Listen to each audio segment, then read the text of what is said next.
What's left? What's left to say? I don't know what's left to say. Well, we got to talk about something. Well, I guess we'll talk about it. 6-5 Penguins over the Sabres in overtime. All right, let's give it a go.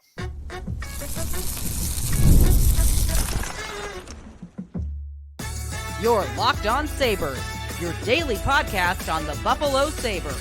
Part of the Locked On Podcast Network, your team every day.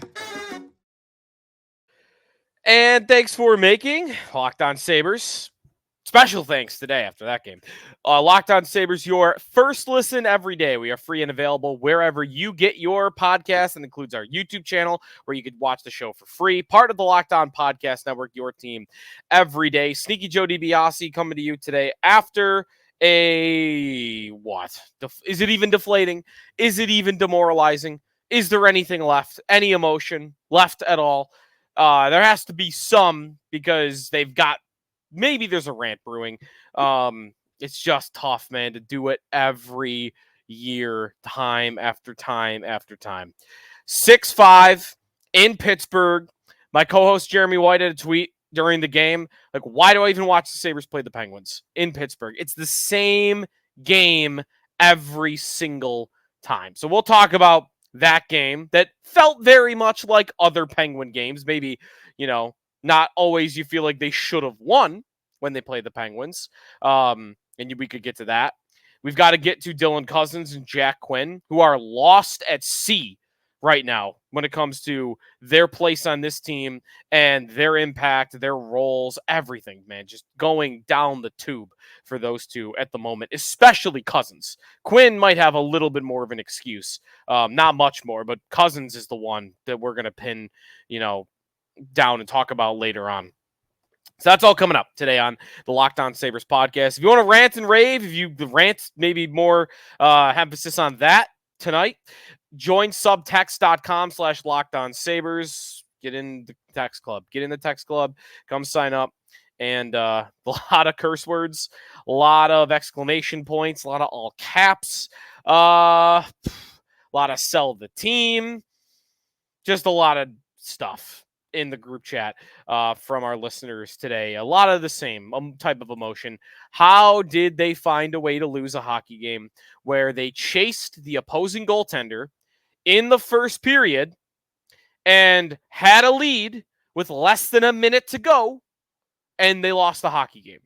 How do you do that when it's a team that I talked about on the preview show is somebody you are going to probably be competing with down to the very end? Although at this rate, you're not going to be competing with them, because the Sabres have lost 4 of their first 5 games. And if you're going to put together stretches like that, you're not even going to be in the hunt for a playoff spot as the season progresses. So pretty dark game to really discuss and talk about. And my overall sentiment is like, what's left to say? What's left to say? I know a lot of fans are feeling this way, that just how do you continue to pick yourself back up off the floor as a fan time after time for this long a period?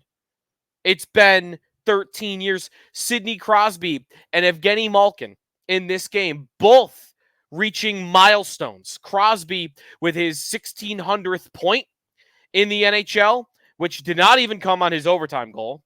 It came earlier in the game. Evgeni Malkin scores his 500th goal.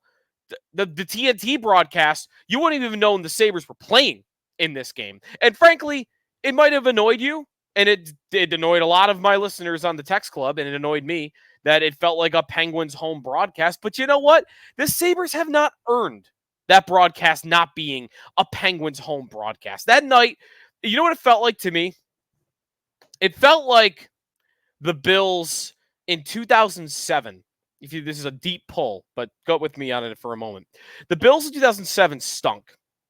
But late in the year, they got flexed into Sunday Night Football. They hosted New England on Sunday Night Football. Why? Because the Patriots were chasing history. They were only on that game and in that broadcast, in that spotlight, because New England was chasing 17-0, and the Bills got throttled. And I'm sure the broadcast that night it felt like a Patriot home broadcast. Why? They had earned it. The Penguins have earned it. They've earned the game being all about them, all about Crosby making his milestones, scoring in overtime, Malkin from the seat of his pants scoring his 500th goal, and the whole team coming out to celebrate. So you wouldn't even know the Sabres were there. You wouldn't even know they made it to the game that night. It was all about the Penguins. And what a night for them. How many times have they done that? And how many goals did Malkin have the last time the Sabres were in the postseason? I should really do that math, by the way. It's not going to make Sabre fans feel good, I know that, but it's just, what are you supposed to do? What are you supposed to do? That's a team you got to find a way to put away. You got to find a way to beat that hockey team. And you know what? Lindy Ruff coming in and trading for Bo Byram at the end of last year and signing Ukko-Pekka Luukkonen to a big monster contract. Devin Levi's ascension. I know he didn't play in this game, obviously. This team has made investments and has made an effort to be better defensively. They felt like, and we all felt like, they missed the playoffs 2 years ago because, by one point, because they weren't good enough defensively. And since then, they've been efforting to be better. And you still get a game like this where that new system with the new coach and your new third-line shutdown center, who, by the way, I thought played really well tonight. I thought Ryan McLeod was great. But he's out there. You've got Jordan Greenway playing great start of the year. He's great. He's out there. All your stalwarts are out there. Doesn't matter. Just doesn't matter. They find a way to score. One-timer. Really that I want to go through some of the goals against, but that's one where I need to save. It's an extra man. It's a 6-on-5 opportunity, and I've watched the playback a couple times. Maybe I want to watch it back one or two more times just to triple, quadruple check on this. But to my view, everybody on that play is tied up. Power has got his man in front of the net. Everyone's got their men. What you get there is a 6-on-5 situation. One guy's not going to be tied up. And maybe you could argue that there were two that weren't because the guy in the back door and Malkin, who takes the shot, are both uncovered. But I need a save there for my $5 million goaltender. Simply put, Luukkonen is square to the shooter. I know he's a great shooter. I know he's an all-time great. I know he's wide open at the face-off circle. But you know what? $5 million goaltender, I need that to not squeak through him. In that situation, that's the culprit in that situation. I would not put all the goals on him at all. Not to say Luukkonen was great in this game, 36 saves on 42 shots. But I need a save on that final minute. And that's how you got to get that game put away. So, Sabres, 1-3-1. All right, here we go again. You just don't want the season to get away from them early, because if it gets away from them early, there's 82 of these things. Make it interesting, right? Get a little bit of a run together at some point. They got some bad teams coming up, but it's just so hard to have any optimism when they put performances like that on the ice where, they have both this year. They have losses where they've been outplayed beginning to end, and they have losses where you think they should win, and they don't. Kings game. They have losses like this where it's excruciating the way they lost the hockey game. Were they the better team on the night? I wouldn't go as far as to say that. If you look at, the shots on goal, they were outshot in this game 42-33. Pittsburgh dominated in the third period. The Sabres, for like a 3-minute stretch, were great in the third. They got their 2 goals, and then they went right back on their heels and started trying to defend the lead. In this game, I guess if you look at it, it wasn't that wide a gap. It was pretty close together. Shot attempts, 51% for Pittsburgh, 49% for Buffalo. That's not bad at all. It was exactly 50-50 on scoring chances. Pittsburgh a narrow edge, 14-12 on high danger chances. Expected goals for in this game was 53.7% for Pittsburgh, 46.2% for the Sabres. So they didn't get dominated for the whole game, but I wouldn't say they were the better team on the night. That's what I'll say about it. We'll get to some of the goals that went against them, and I want to get to Dylan Cozens and Jack Quinn because I just don't know what is going on with those two. Because to start this year, they have been putrid. There's no other way to say it. 6-5 Penguins over the Sabres. If you got a thought, you want to get it across at Sneaky Joe Sports on Twitter, or you could do it on our text line again. Join subtext /Locked On Sabres if you want to sign up for it there. Coming back, what went wrong on some of these goals against? What happened? And then Cozens and Quinn. We'll get to that as well. Coming up on the Locked On Sabres podcast, we are presented here on the show by FanDuel Sportsbook. All right, the parlay did not go my way in this Sabres-Penguins game. Owen Power did not score. Also, Tristan Jarry getting chased in the first period. When you got an over 27.5 save bet, that's brutal. So Sabres were almost too good at the start. I thought they'd get their shots and get the save number up there, and they would have had Jarry remained in the net. They should have spread it out. Maybe he would have played the whole game and they actually would have won the hockey game. So FanDuel Sportsbook, that's where we were going here. FanDuel Sportsbook, it's not just hockey. We got our parlays. We're watching the odds for the Sabres. But NFL fans, you could start your season with a big return on FanDuel. Baseball fans as well with the playoffs going on. America's #1 sportsbook. When you get a hunch, the middle of a game, you can check out the latest stats, view some live play-by-play, so much more on the same page where you place your bets. You'll get started with $200 in bonus bets guaranteed when you place your first $5 bet. Check it all out at FanDuel.com with FanDuel, America's #1 sportsbook. Sneaky Joe DiBiase back here on the Locked On Sabres podcast. Thanks for making us your first listen every day. The Sabres get the loss. I almost said the win. They lose over against the Pittsburgh Penguins, 6-5 in overtime. And thinking back on some of the goals and looking back on some of the goals that were scored against, I mean, the game in the first period was just, it felt like a dream. Sabres were out in front, scored 2 goals in the first 3 minutes and 8 seconds. Thompson and Greenway continues to have a very good season, a great season. I'm going to have to call out Dylan Cozens, and I'm going to in this third segment, by the way, because everybody I say stinks ends up being great. Not everybody, but two guys in particular. Luukkonen last year at the beginning of the year, and then Greenway this year, because I was very hard on that. I thought that they should get him out of the lineup, and he's been awesome. He's just strictly been great. Scores another goal. He was great, I thought, overall, outside of the goal.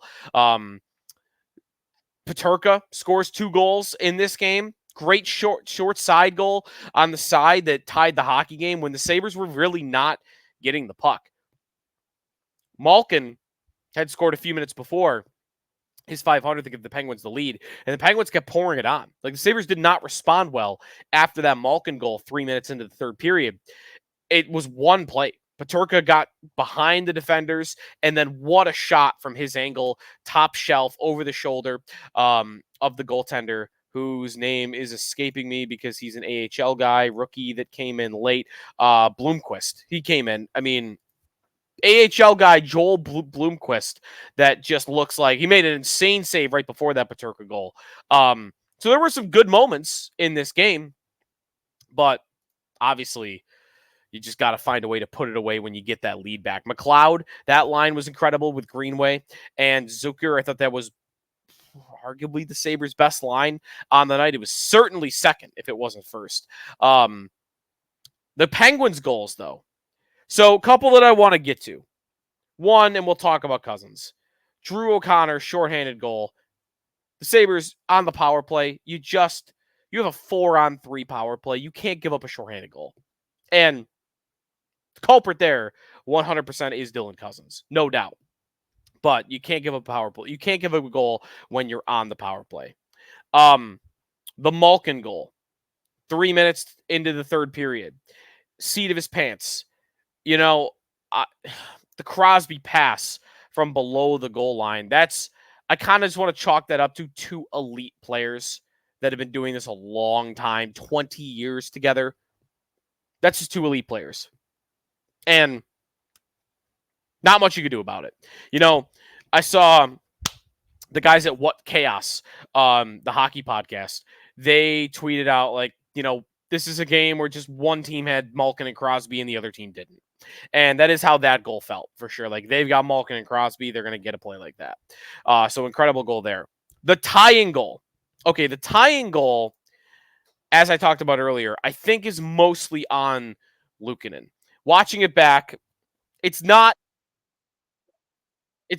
all on him because the Sabres there's nobody on the Malkin side of the ice when he takes the one-timer. So the lane is clear. And then see, this is the thing. Like, it still should be on Luukkonen more than anybody because he lets the puck squeak through. When the puck squeaks through, Dahlin has thrown his man to the ice. Dahlin's man is Crosby. Crosby's on his butt. So Dahlin has done his job. Crosby is on his butt. Power is behind Luukkonen, and he has tied up his man, and it sneaks in behind. And no, I guess Power is the one. Now that I'm watching it back, this game just ended, and I'm watching it here. Okay, so here's the thing. You know why I did that? Because Rust was going to score if Raquel didn't. So I guess Power didn't fully do his job because Power has got him tied up, but he doesn't have him tied up well enough. So a little bit of it is going to be on Owen Power there. And then the other guy that looks like he's a little bit on the hook here is going to be McLeod. McLeod's kind of gliding. I think he's got to be closer to Malkin on the shot. Maybe he can get a stick in the lane. Maybe he can just force him to do something else. So a small defensive breakdown, I would say overall, more so a save that I really would want from my $5 million a year goaltender in Luukkonen, who's being pushed by a young guy behind him. So that's where we go on that front. Some of the stats of this game, other than some of the shots that I gave you on an individual basis. Dahlin was incredible in this game. He had a 66% Corsi 4 percentage. So shot attempts were in favor of Dahlin. I thought he looked better, healthier, controlling the puck in this game. I thought he looked physical in this game as well. So I really like Dahlin. The top line of Thompson, Peterka, and Tuck. I think they are kind of perfect type of line for each other. They're all fast. They all can generate chances on their own. And in this game, 63% shot attempts in their favor, 67% expected goals for. They had 15 scoring chances. Or excuse me, 11. They had 11 scoring chances when they were on the ice. Their opponent had 3. So a very, very strong performance from them.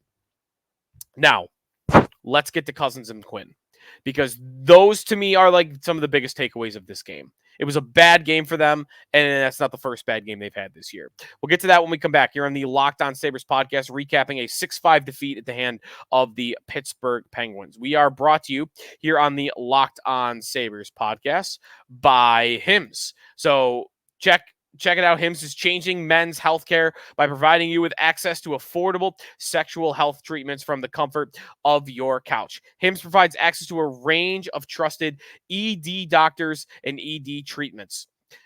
The process is 100% online. No need for uncomfortable doctor's visits. Answer a series of questions on their site. Medical provider will determine the right treatment option.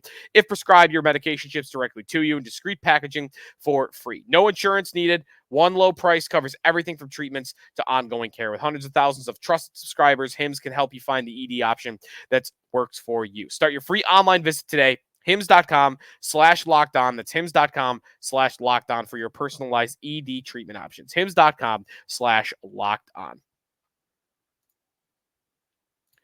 Sneaky Joe DiBiase back here on the Locked On Sabres podcast. A loss and yet another bad game for Dylan Cozens and Jack Quinn. Let's start with Jack Quinn. Jack Quinn in this game, a -2. Not someone that often gives you plus minus, but I'll give it to you here. -2. Played only 12 minutes of ice time in this game. 11 minutes and 52 seconds of even strength ice time. He's not really playing either side of special teams. Quinn in this game was, you know what it was for Quinn? He does the same pullback move every single time. When he comes into the zone and he's got to get around a defenseman, it's the same pullback move. He never goes around. He never tries to outrace the guy. He never tries to outmuscle the guy. He pulls it back and exposes himself to contact, and then often will lose the puck.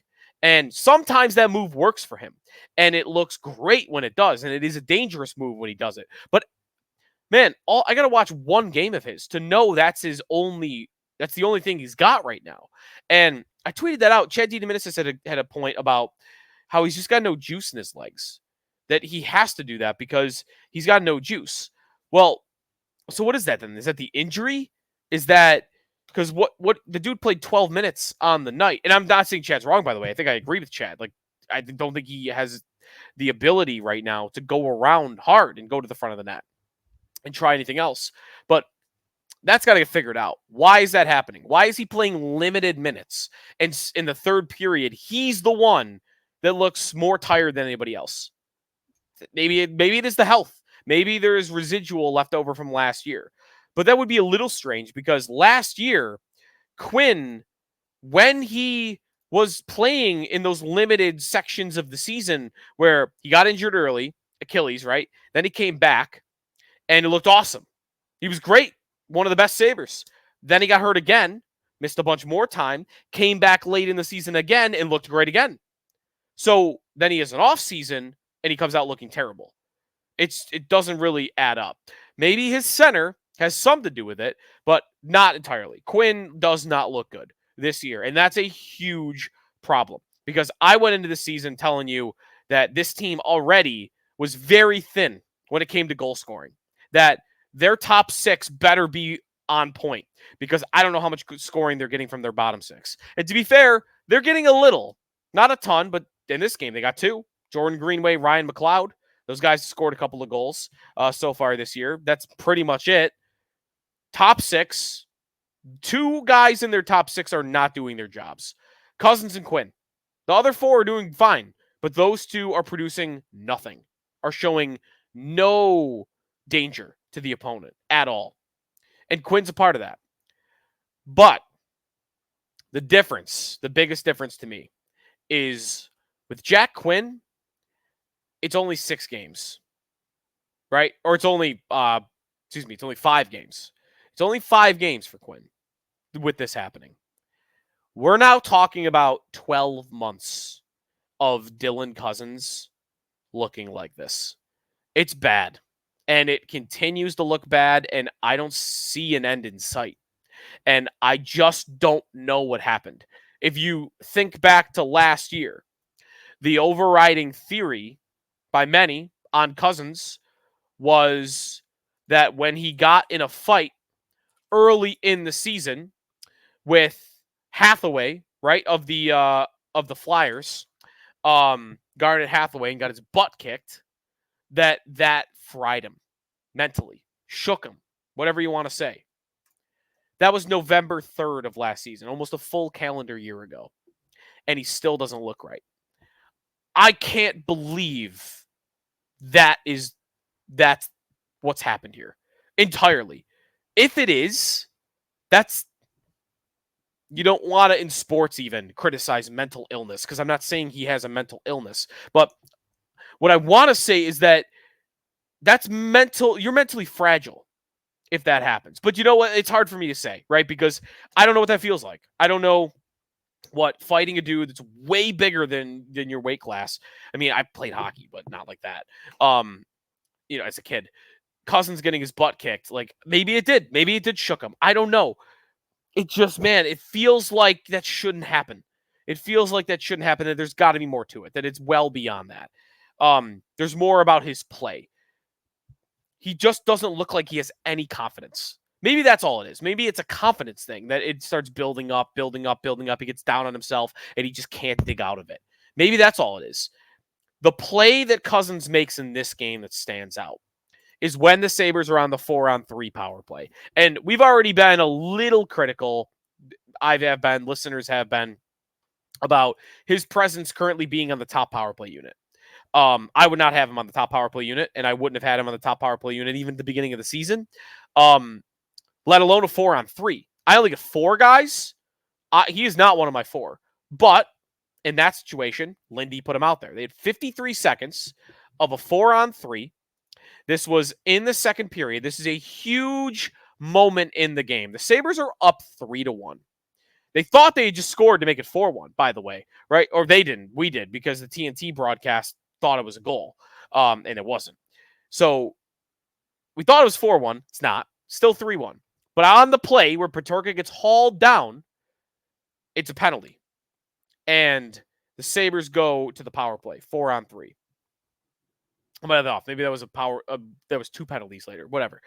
Sabres go to the power play, chance to make it 4-1. And your $7 million center, your $7 million second line center, with zero confidence entering the zone, turns to the wall, and Cardinals sin on a power play situation like that. Gives up his advantage, gives up his space, allows Noel Acciari to take it from him, allows Noel Acciari to pinch him along the boards. It's a 4-on-3. There are only 7 players on the ice. You have the advantage. Get that puck deep or get in with speed, chip and chase, make a move, anything. The only thing you cannot do there if you're Dylan Cozens is hesitate. Don't hesitate at the half wall. Not even the half wall. Higher than that. Nearer to the blue line. Don't hesitate. Delay. Give up your space and make it easy for the opponent to take it away from you. And now go back the other way in an odd man rush. It is a horrific play by Dylan Cozens. And I want to say that there is no play in this hockey game that cost them the win more than that play by Dylan Cozens. And that's a guy that 2 years ago was looking like a core member of the Sabres. That more than just over a year ago, I declared one of the best, 10 center duos in the league, and he was a big part of that. He was half of that. And since then, he looks shot. And I just don't know what in the world has happened to Dylan Cozens. How is he making a play like that? How is he got to a point as a player where that play is being made by him? It's a horrific play on that shorthanded goal by Drew O'Connor. And you're seeing now his ice time be diminished more and more. Third period, they were 4th in the rotation, that line. And wasn't Zach Benson's fault. Zach Benson, to me, played fine. Zach Benson continues to look good. But he only got played 10 minutes of ice time. Why? Because his line mates stunk. Quinn wasn't good, and of course, you saw Cozens make mistakes. Cozens did end up playing 15 minutes on this game, but 2 years ago, he was almost 20 minutes a night, and that's not happening for him right now. So what do you do? Because you're locked into this guy. He is not going anywhere, and right now, that contract looks awfully scary. That looks like an awfully scary contract for Dylan Cozens. He is under contract until 2030. That's got to get going. That's got to turn around. He is only in year 2 of that deal, and it already looks like it's going off the rails. So what do? I've got a solution. I've got a thought, and honestly, it's going to be putting him on the wing. That's what I do. I don't know what else to. He can't play center. Last year, he had tunnel vision all year. He didn't know what to do with the puck. He didn't know how to enter the zone. He didn't know where to distribute to. He would get to the middle of the ice and he would feel like he was lost, and he would turn it over all the time. And you can't do that if you're a center. Now, NT Rider 85 on Twitter is a good Sabre follow. He did point out to me on that play, and it's a good point. That play he makes in this game, the shorthanded giveaway or the power play giveaway, that has nothing to do with him being a center. As a winger, he's going to actually be faced with those situations more. But it goes beyond that one play. I mean, this has been 12 months. He's gone to play for Team Canada at the World Championships. He's done it as a winger, and he's played awesome as a winger. And I'm ready to see him play on the wing. I'm done looking at him at center. It's not working. You could go back to it, but try him on the wing. See if you get a different result. Because this is not working. This is not happening right now for him. Or if you don't want to go to that extreme yet, the other alternative I think would be you got to shift up the lines. You got to get Cozens and Quinn away from each other. They can't play together right now. So I don't mind Benson being on the line, but I mentioned this on the show before the Penguins game. Throw Tuck on that line, or bump Peterka down, or hell, throw both of them down there. Put Tage with Benson and Quinn. See if Benson and Tage can get Quinn going, and then see if Peterka and Tuck can get Cozens going. You could try that, but they can't just keep going with Quinn and Cozens. That can't happen. That combo has got to end right now. It has to end right now because it's losing them hockey games, those two together.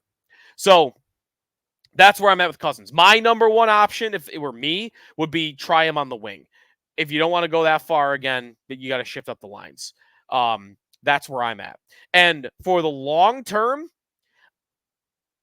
there's an idea I like for the long term that I wouldn't do yet if I'm the Sabres. I might even predict. I'll make a bold prediction right now. Maybe revisit this in a couple years, or maybe as the season progresses. I want to bet right now that 2-3 years from now, the Sabres' number 2 center is going to be Zach Benson. I think Benson has the chops to play center. Everything about his mental game screams center. He is so smart. He is so good at knowing where to be. He is so smart about where to put pucks, distributing when he's in the middle of the ice or along the wall. Doesn't matter. He always so often makes the right play. And I just think he's got a lot of natural tendencies that screams centerman. He has not done that, so it would be new. It would be experimental, but Tage Thompson was never a center. At least going back to like early college, and they threw him in there and it worked. I'd like to see Benson play center at some point because I think he'll be good at it. And I think he'll be their number 2 center someday. I would not do it yet, though. I'll say that. Maybe not even for this whole year. Because there is one thing about Benson that does continue to stand out. And I want to give him credit for making up for this. Because he's on the ice a lot. He gets knocked down a lot. He dives a lot. And there's 2 reasons for that. He is still physically lacking compared to the players he's going up against. So he gets knocked down easier. And his speed and his skating is still not all the way there from where I think you'll want him to get to eventually. So he has to dive for pucks to make up for that more often. So he's on the ice a lot. And with those deficiencies, you can't be a top 6 center. Not yet. I think Benson's got to get 15 pounds bigger, and he needs to get like 25% faster or better as a skater before I would move him to center. But I think those 2 things are going to happen as he gets into his 20s. I tweeted this out. Maybe once he gets to legal drinking age, throw him at center. That to me is the future. The right now is scary because I don't think Dylan Cozens is right now able to play center for the Buffalo Sabres. And I kind of is scared of the idea of Ryan McLeod getting bumped up to be a second-line center. I like McLeod in this game. I like McLeod in general. I like him as a third-line center. Top 6, you're going to be missing Casey Middlestat. You're going to be, I think this season, it's starting to look like the Sabres are going to be missing Casey Middlestat. Maybe a lot. Because if Cozens were to move to wing, like I'm saying, then suddenly you're going Tage, McLeod, Krebs, Lafferty. And that's not fantastic. It's not fantastic.